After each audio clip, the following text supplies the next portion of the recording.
Gloire au Père, gloire au Fils, gloire au Saint-Esprit de Dieu. Nous ne sommes pas encore à la fin, mais j'aimerais dire ce matin à tous ceux qui sont présents, s'il y en a parmi vous qui n'ont pas encore reçu Jésus-Christ dans sa vie, comme un ami tendre et fidèle, c'est le moment de le faire. Car il n'y a personne comme lui. Personne comme lui. Après tant d'années d'expérience avec lui, je peux vous garantir qu'il n'y a personne comme lui. Dans plusieurs provinces du Canada, le mois d'octobre est décrété le mois de la sensibilisation à l'emploi des personnes en situation de handicap. Et selon Statistique Canada, seulement 59% de ces personnes sont en emploi. Ce matin, bien-aimés frères et sœurs, nous avons le privilège de vous entretenir sur ce sujet, sur ce que la Bible nous enseigne. Non pas ce que les Statistiques Canada nous dit, mais ce que la Bible nous enseigne. Et le titre de notre réflexion de ce matin, c'est l'amour et la souveraineté de Dieu au-delà de nos handicaps. La souveraineté de Dieu, l'amour de Dieu au-delà de nos handicaps. Lisons ensemble le texte qui va nous servir pour cette réflexion. Jean chapitre 9, versets 1 à 12. Jean chapitre 9, versets 1 à 12.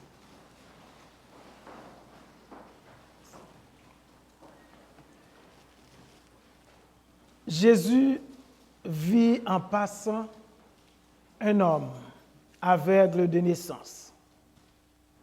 Ses disciples lui firent cette question. Rabbi, qui a péché, cet homme ou ses parents, pour qu'il soit né aveugle? Qui a péché, cet homme ou ses parents, pour qu'il soit né aveugle?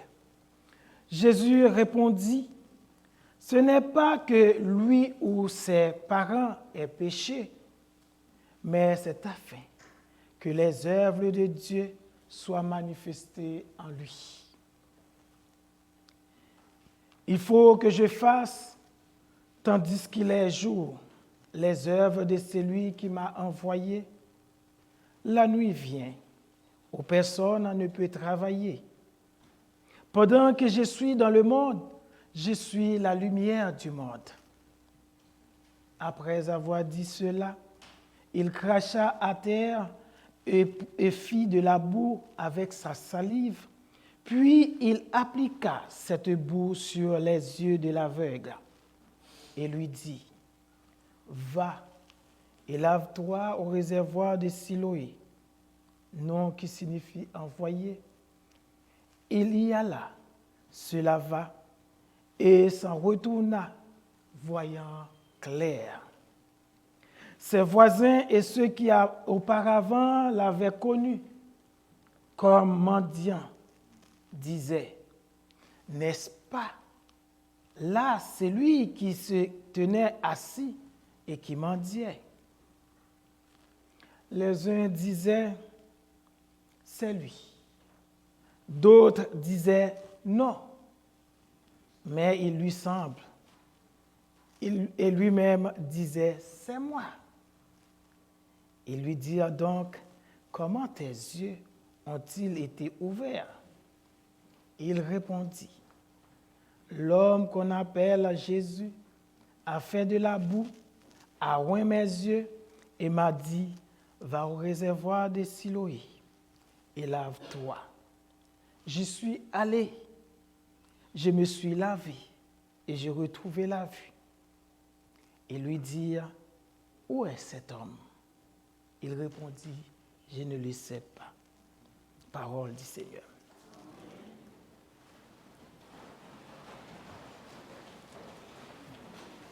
Les deux versets qui nous intéressent ce matin sont les versets 2 et 3. Dans ces premiers versets de cette histoire que nous rapporte l'apôtre Jean, il y a trois personnages principaux. Les disciples, le Seigneur Jésus, l'aveugle né. À la suite de l'histoire, il y a d'autres personnages, ceux qu'il avait connus, les pharisiens aussi. Mais ce matin, nous allons considérer ces trois principaux personnages. Le Seigneur Jésus-Christ, le Maître, le guérisseur, l'aveugle, les bénéficiaires de ce miracle et les disciples qui étaient des gens que Jésus-Christ enseignait. Dans le verset 2, nous lisons la question des disciples. Rabbi, qui a péché?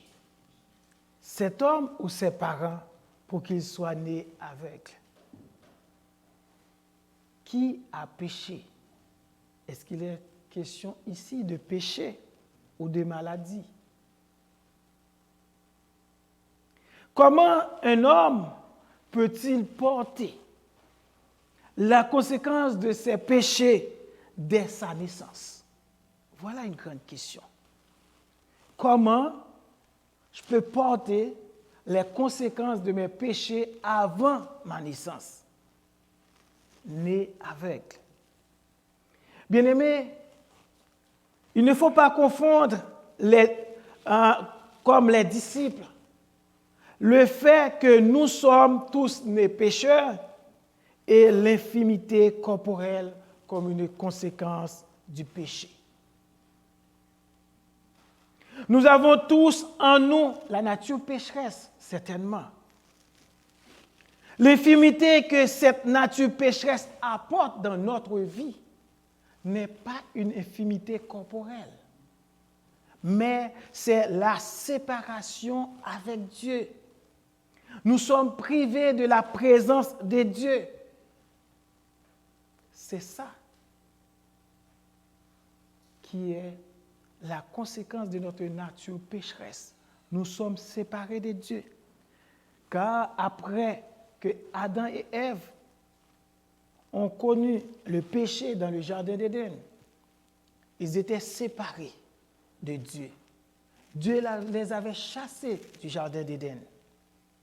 Ils n'avaient plus le privilège de rentrer dans la présence de Dieu. Aujourd'hui encore, à cause de notre nature pécheresse, nous ne pouvons pas rentrer dans la présence de Dieu. Seulement et seulement qu'à travers Jésus-Christ que nous pouvons rentrer dans la présence de Dieu. C'est ce qu'apporte notre nature pécheresse. Mais ce n'est pas parce que nous avons une infimité pour dire que c'est la conséquence de notre nature pécheresse. Les disciples ont confondu cette histoire, cette affaire. La nature pécheresse et les conséquences du péché. Bien-aimés, l'infimité que notre relation, que nous avons par rapport avec notre nature pécheresse, c'est une question de relation. Nous n'avons plus la même relation que nous devrions avoir avec Dieu. Une relation de père et fils. Pour avoir cette relation, nous avons besoin de connaître Jésus-Christ dans notre vie. Nous avons besoin de recevoir Christ dans notre vie. Car l'apôtre Jean nous l'a dit dans Jean chapitre 1er, versets 12 à 13, à tous ceux qui l'ont reçu, il a donné le pouvoir de devenir l'enfant de Dieu. Il faut le recevoir pour rétablir cette relation. La nature pécheresse est là. Nous sommes privés de la présence de Dieu, mais Dieu a offert une solution. C'est Jésus-Christ.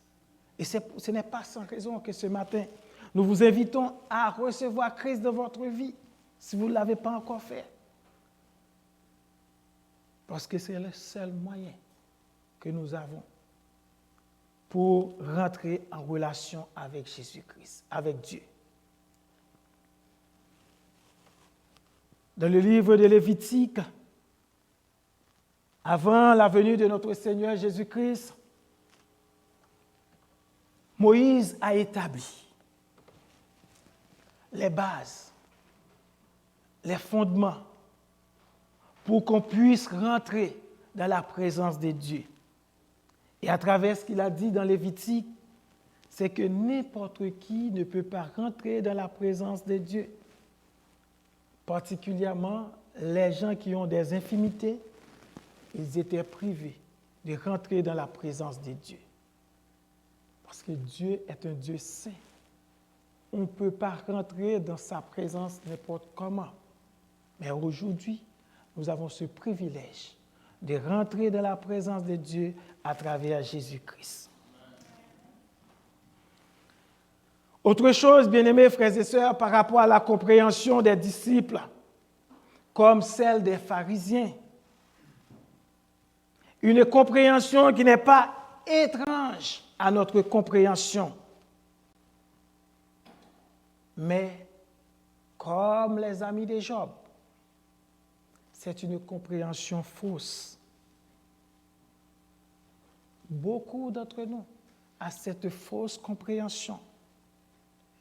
C'est vrai, Jésus disait dans Jean chapitre 5, verset 14, « Voici, tu as été guéri, ne pêche plus de peur qu'il ne t'arrive quelque chose de pire. » Est-ce qu'à travers ce verset, nous pouvons établir une théologie ou une compréhension qu'il y a une cause à effet entre la maladie et le péché? Est-ce que la maladie est une conséquence inévitable de nos péchés?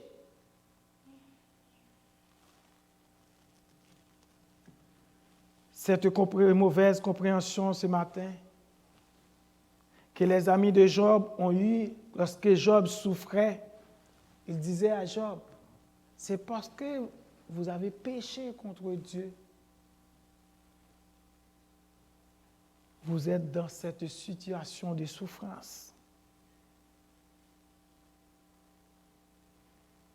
Pour les disciples, toutes les maladies ont comme conséquence le péché, ou comme cause le péché que la personne ou ses parents ont commis. Et c'est pourquoi ils ont posé la question à Jésus-Christ. Rabbi, qui a péché? L'homme, il est né aveugle. Qui a péché? Cet homme ou ses parents? Voilà la question. C'est comme si l'homme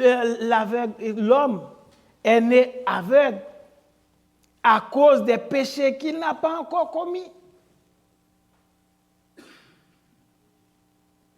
C'est vrai, ils sont en train d'établir le cause et effet du péché. Le péché est la cause et ses effets, les conséquences. Ils ont essayé d'établir ça. Mais dans leur réflexion, il y a quelque chose qui ne marche pas. C'est vrai, il peut arriver que nous sommes malades à cause de nos péchés. Mais est-ce que toutes les maladies ont pour cause le péché?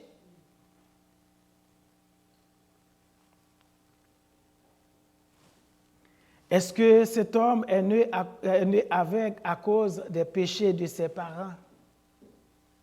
Dans Ézéchiel chapitre 18, verset 14 et suivant, l'Éternel demande au peuple d'Israël de ne plus répéter ou croire à cela. Ézéchiel chapitre 18.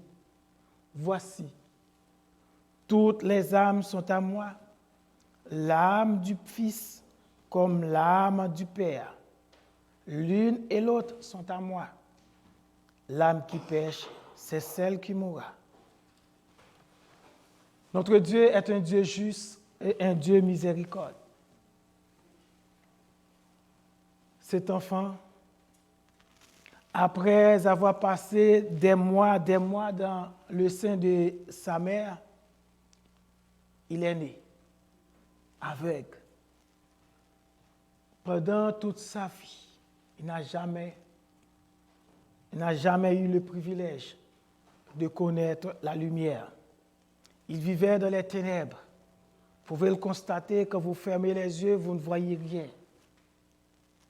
Même si vous pouvez sentir l'effet de la lumière, c'est parce que vous l'avez déjà vu une fois que vous pouvez plus ou moins ressentir l'effet de la lumière. Mais lui, il n'a jamais eu le privilège de connaître la lumière. Ici, c'est un des handicaps. Mais nous allons voir, bien-aimés frères et sœurs, autre chose. Avant d'aller dans l'analyse de la réponse de notre Seigneur Jésus-Christ, mettons en contexte, bien-aimés frères et sœurs, la réalité de cet homme né aveugle comme personnage de l'histoire.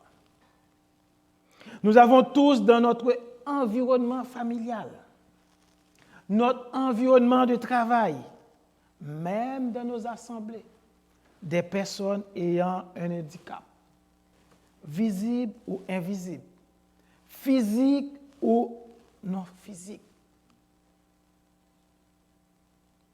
Vous les avez côtoyés, vous les avez vus. Avez-vous eu des questions? Avez-vous eu des questions? Pourquoi sont-ils nés ainsi?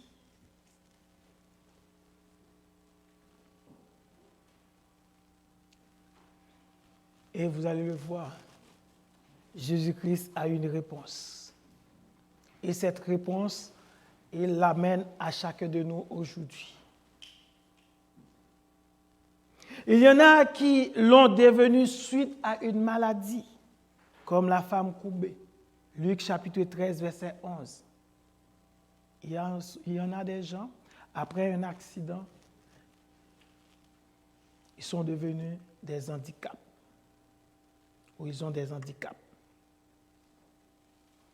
Il y en a d'autres, comme cet homme qui est infime depuis leur naissance. Par exemple, ceux qui souffrent de la maladie mentale.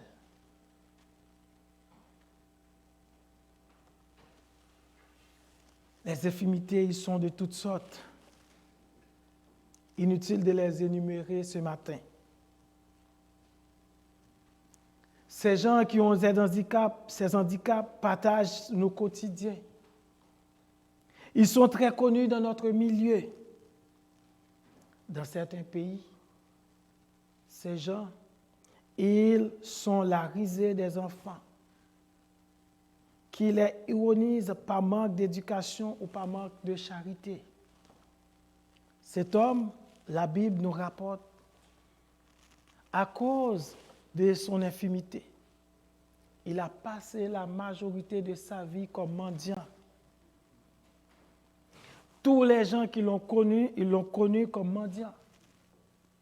Et c'est pourquoi il se posait la question, est-ce lui, le mendiant qu'on connaît qui était assis de l'autre côté?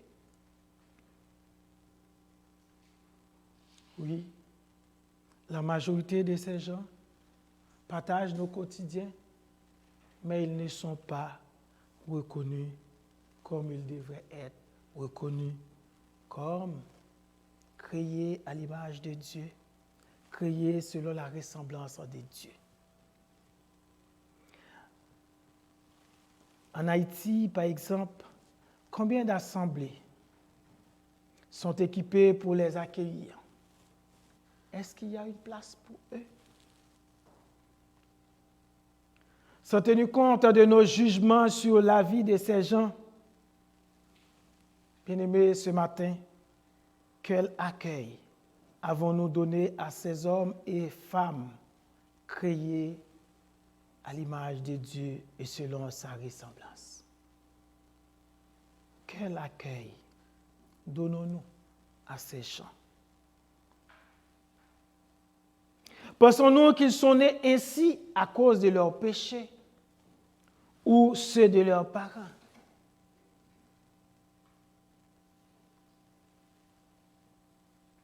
S'il y en a qui croient à la réincarnation, ils croient peut-être que ces gens ont connu des choses, ont fait des choses mauvaises dans leur ancienne vie et par conséquent, dans cette nouvelle vie, ils ont des handicaps. Ah oui, il y a des théories à propos de ces gens qui sont nés avec des handicaps. Mais ce sont des fausses théories. Ce matin, l'objectif de notre réflexion n'est pas de culpabiliser personne, mais c'est de vous partager l'interrogation d'une sœur en Christ ayant un handicap qui pensait que la Bible, particulièrement Lévitique, demande qu'on accorde plus de place à ses frères et sœurs dans la présence de Dieu. Maintenant, écoutons la réponse de notre Seigneur Jésus-Christ. Et cette réponse, bien-aimés frères et sœurs, c'est une réponse à vos questions qui côtoient des gens qui ont des handicaps, soit suite à une maladie, soit suite à un accident, soit que ces gens sont nés avec cet handicap. Ce n'est pas que lui ou ses parents, verset 3, aient péché, répondit Jésus, mais c'est afin que les œuvres de Dieu soient manifestées en lui. Ici, le Seigneur Jésus, qui connaissait parfaitement les sources secrètes de conseils divins, nous dit deux choses concernant cette calamité. Les gens qui sont nés aveugles, des gens qui sont nés avec des handicaps. Ces calamités ne sont pas toujours infligées comme punition du péché. Le caractère pécheur de toute la race humaine justifie en effet Dieu dans toutes les misères de la vie humaine. Oui, notre nature pécheresse. De sorte que ceux qui ont la moindre part doivent dire que Dieu est bon. Dieu est bon. Si ce matin j'ai le privilège de laisser la maison, de venir ici par moi-même, sans avoir besoin de l'aide de quelqu'un, vous vous rappelez de cet homme qui était à côté de la piscine de Bethesda. Il a passé toute sa vie à côté de cette piscine. L'ange descendait dans la piscine, agitait la piscine. C'est lui qui était plongé le premier guérisseur. Mais lui, les années passées, il était toujours là. Mais il avait besoin de quelqu'un pour le jeter dans la piscine. Les autres qui étaient venus, qui étaient là, tous s'occupaient d'eux-mêmes. Ah, la piscine est agitée. Personne n'a pensé à cet homme. Mais Jésus-Christ, il est venu un jour. Il a dit à cet homme, prends ton lit, lève-toi et marche.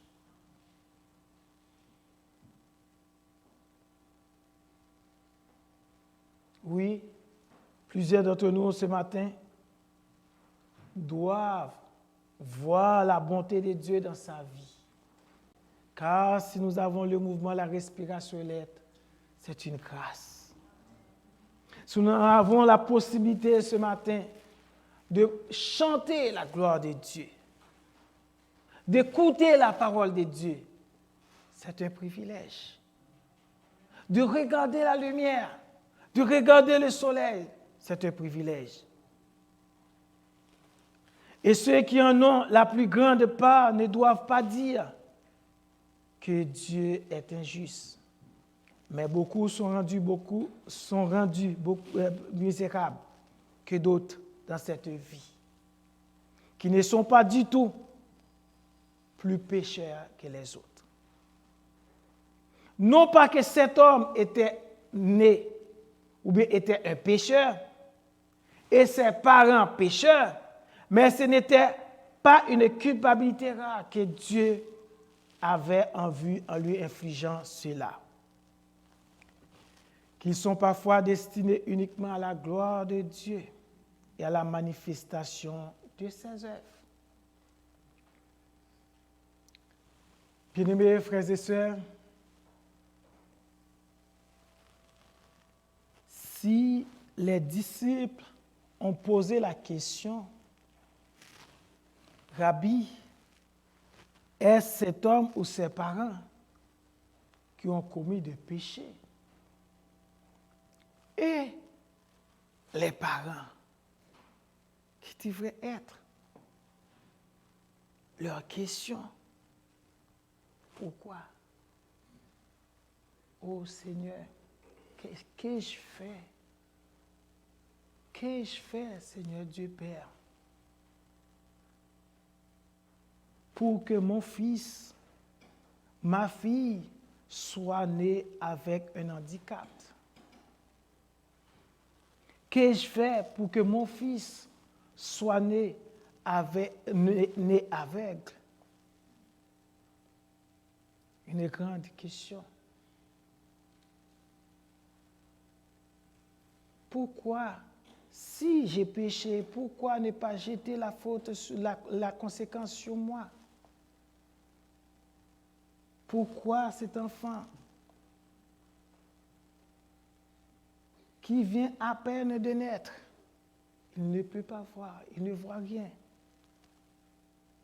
Pourquoi cet enfant qui vient de naître a la surdité? Pourquoi cet enfant qui vient de naître a un problème mental? Pourquoi?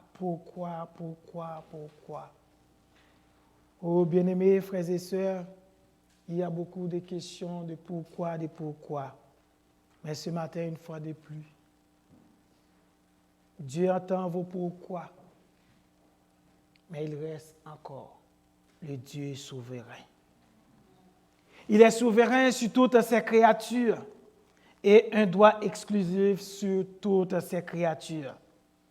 Il peut les rendre utiles à sa gloire de la manière qu'il juge convenable, en faisant ou en souffrant. Et si Dieu est glorifié soit par nous, soit en nous, nous n'avons pas été créés en vain. Un serviteur a eu le privilège de témoigner qu'il était né et qu'il ne pensait pas qu'il avait un handicap. Pendant qu'il jouait, il avait des difficultés à respirer. Et il est allé à l'hôpital. Et pendant qu'il est allé à l'hôpital, il a appris qu'il a un problème dans ses côtes. Et il a eu encore un autre rendez-vous. Parce qu'il était allé voir le médecin, il a vu un homme qui avait connu Dieu, mais suite à des difficultés de la vie, il a laissé de côté Dieu. Et après leur conversation, l'homme est revenu à Dieu. Et lui, il a porté cette déduction. Dieu a utilisé cette infimité pour que je puisse rencontrer cet homme, pour que je puisse ramener cet homme à Dieu, pour que cet homme ait la vie éternelle. Bien-aimés, il y en a beaucoup de gens que Dieu utilise leur infimité pour qu'ils puissent rencontrer des gens, pour que d'autres gens puissent venir à Christ à cause de leur infimité. Combien de gens qui regardent cet homme qui n'avait plus de mains, qui n'avait plus de pieds, mais qui bougeait, qui dansait, qui chantait la gloire de Dieu. On l'amène à l'église. Lorsqu'il arrive à l'église, il commence à chanter, à louer, à glorifier Dieu. Les gens qui le voient, ils disent, si cet homme, malgré ses handicaps, il loue le Seigneur, il glorifie Dieu, pourquoi moi, qui a mes pieds, qui a mes mains, qui a toutes mes facultés, ne loue pas Dieu, ne glorifie pas Dieu à cause de cela? Dieu peut utiliser une infimité pour que son nom puisse être glorifié, pour que quelqu'un puisse venir à la vie éternelle. On ne sait pas. C'est pourquoi, à travers tout, on doit regarder la souveraineté de Dieu.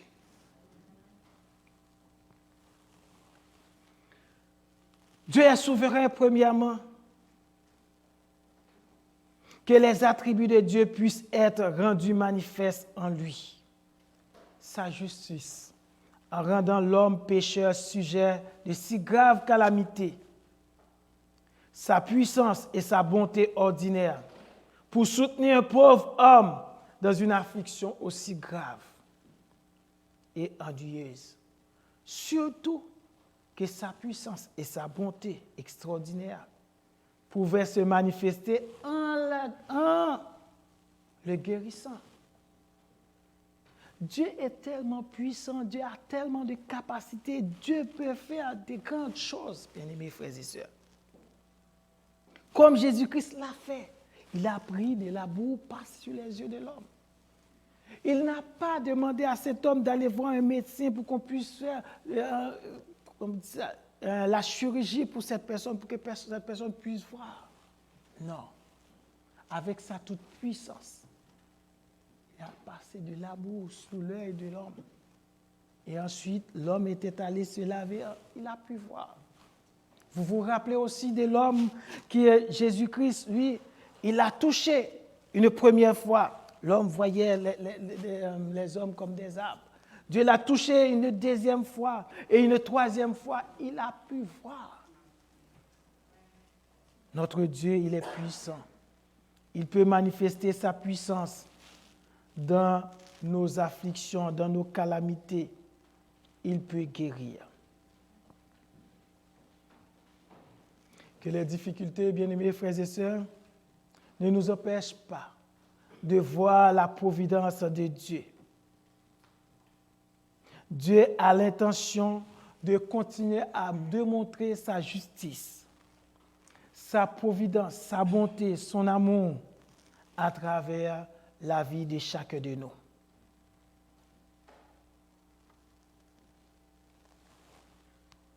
Bien-aimés, afin que les conseils de Dieu concernant le Rédempteur soient manifestés, c'est pourquoi cet homme est né aveugle. Voilà la réponse que Jésus-Christ apportait aux disciples. Que Jésus-Christ, il est venu, il apporte la vie, la vue, la paix, la joie. Et c'est cet ami tant de fidèles que chacun de nous a besoin chaque jour de notre vie.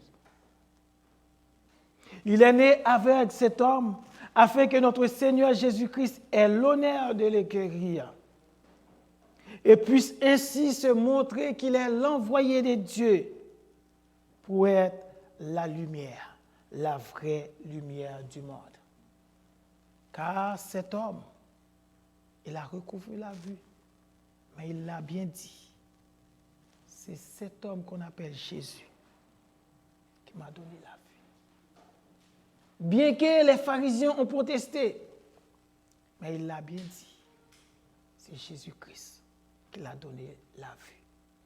Ce matin, à travers les grandes difficultés que nous traversons, Jésus-Christ, il est là.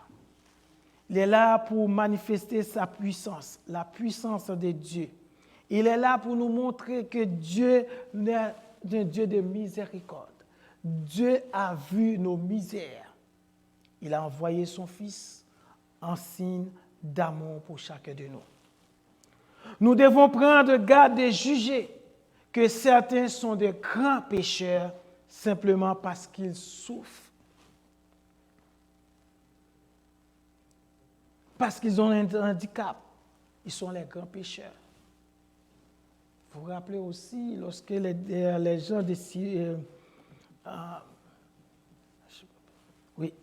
lorsque le mur était tombé sur les gens, Jésus-Christ disait dans Luc chapitre 13, oui, gardez-vous de pécher vous-même. Ce n'est pas parce qu'ils ont été des plus grands des pécheurs qu'il leur ont arrivé des accidents, des calamités ou toute autre chose. De peur que nous ne soyons trouvés non seulement en train de persécuter ceux que Dieu a frappés, mais accuser ceux qu'il a justifiés et condamner ceux pour lesquels Jésus-Christ est mort. Oui. Bien-aimés, avant de terminer, permettons-nous de vous raconter ceci en preuve d'amour. C'est vrai, beaucoup d'entre nous voient l'amour de Dieu à travers Jésus-Christ, son Fils, qu'il a donné pour notre salut. Mais ce matin, il faut voir aussi la grandeur, la puissance de l'amour de Dieu qu'il met en chacun de nous. Dieu met en chacun de nous la puissance, la grandeur de son amour.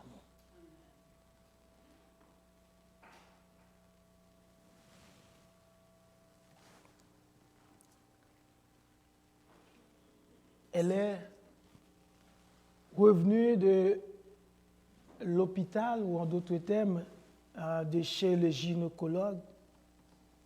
Et qu'est-ce qu'il lui a expliqué à elle? C'est que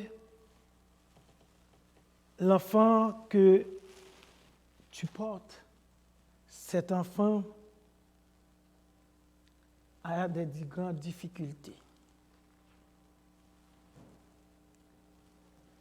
Est-ce que tu veux garder l'enfant? Parce que la loi les permet de faire l'avortement. Avec ce grand amour que Dieu met en elle, elle a accepté de garder l'enfant. Comme conséquence, le monsieur l'a laissé. Des amis l'ont abandonné.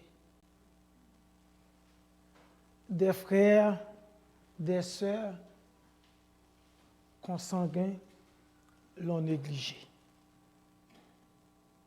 Elle a accepté de porter l'enfant.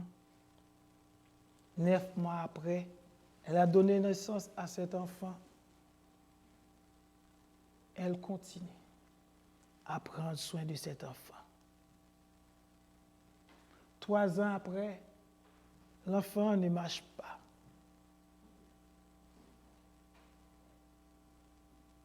4 ans, l'enfant ne marche pas. 5 ans, l'enfant ne marche pas. Elle est toujours là, elle continue à prendre soin de l'enfant. Quel amour! Ce n'est pas un amour, un investissement dans un enfant qu'on peut dire oui, demain, cet enfant, il va peut-être avoir un grand renommée ou toute autre chose, mais avec la dimension de l'amour de Dieu. Elle regarde à travers cet enfant l'image de Dieu. Et elle continue à prendre soin de cet enfant. Bien-aimés frères et sœurs, nous ne sommes pas là pour accuser personne, mais tout simplement pour vous dire ce matin que l'amour de Dieu est tellement grand, que Dieu met son amour dans la vie de beaucoup de gens, des gens qui prennent soin, des gens qui ont des handicaps, des gens qui ont des maladies mentales. Vous les voyez, des gens qui se sont engagés à donner de la nourriture à ces gens qui ne peuvent pas lever la cuillère pour mettre dans sa bouche. C'est encore la preuve de l'amour de Dieu. Car Dieu nous demande à travers son amour en nous de montrer au monde combien il est merveilleux, combien son œuvre de grandeur, d'amour, de justice, de miséricorde peut se manifester en nous. Si Jésus-Christ a pu toucher, a pu prendre de l'amour, mais sur l'œil de l'homme, sur les yeux de l'homme, et l'homme né aveugle peut recouvrer la vue, nous pouvons aujourd'hui, non seulement en tant qu'enfants de Dieu, en tant qu'Église, visiter les gens qui ont des handicaps et manifester l'amour de Dieu envers eux. Donnez-leur à manger. Accorde du temps à ces gens, car à travers ces gens, il y a l'image de Dieu. Et à travers votre visite, il y a un témoignage vivant. Qui sait? Même les parents de ces personnes, car il y en a aussi qui ont été abandonnés par leurs parents. Après la naissance, le gouvernement a décidé de prendre l'enfant et on donne ça au gouvernement. On les met dans un centre. Dans ce centre, nous pouvons apporter notre aide. Nous pouvons apporter l'amour de Dieu. Nous pouvons apporter un témoignage que Dieu est miséricorde. Que Dieu aime les gens qui ont des handicaps. Que ces gens ont leur place parmi nous. Que ces gens ont leur place au milieu de nous. Allez vers eux. Manifeste l'amour de Dieu envers eux. Et c'est un amour grand. Plus grand de ce que vous pouvez espérer, penser et croire. Allez vers ces gens. Oui, ce matin, si vous voyez des gens qui ont des handicaps, vous vous posez des questions. Jésus-Christ a donné une réponse. Les gens qui ont des handicaps, vous êtes là pour manifester, pour leur témoigner l'amour de Dieu, la grâce de Dieu, la miséricorde de Dieu. C'est ce qu'il a fait envers cet homme lorsqu'il l'a touché et cet homme l'a recouvré la vue. Non, il ne s'attendait pas à ce que cet homme puisse devenir un disciple ou toute autre chose. Mais il l'a fait pour la manifestation de la gloire de Dieu et aussi pour l'enseignement des disciples. Cet homme a recouvré la vue. Il était le bénéficiaire de ce miracle. Mais les disciples aussi, ils ont appris la grandeur de l'amour de Dieu, la souveraineté de Dieu à travers l'enseignement de Jésus-Christ. Vous, ce matin, vous êtes témoins de la manifestation de l'amour de Dieu, de la grandeur, de la souveraineté de Dieu, de la miséricorde et de la justice de Dieu.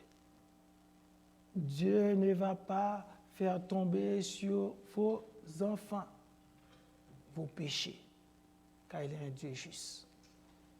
Et de sa grande miséricorde, il ne va pas vous laisser seul. Il est là pour manifester sa beauté.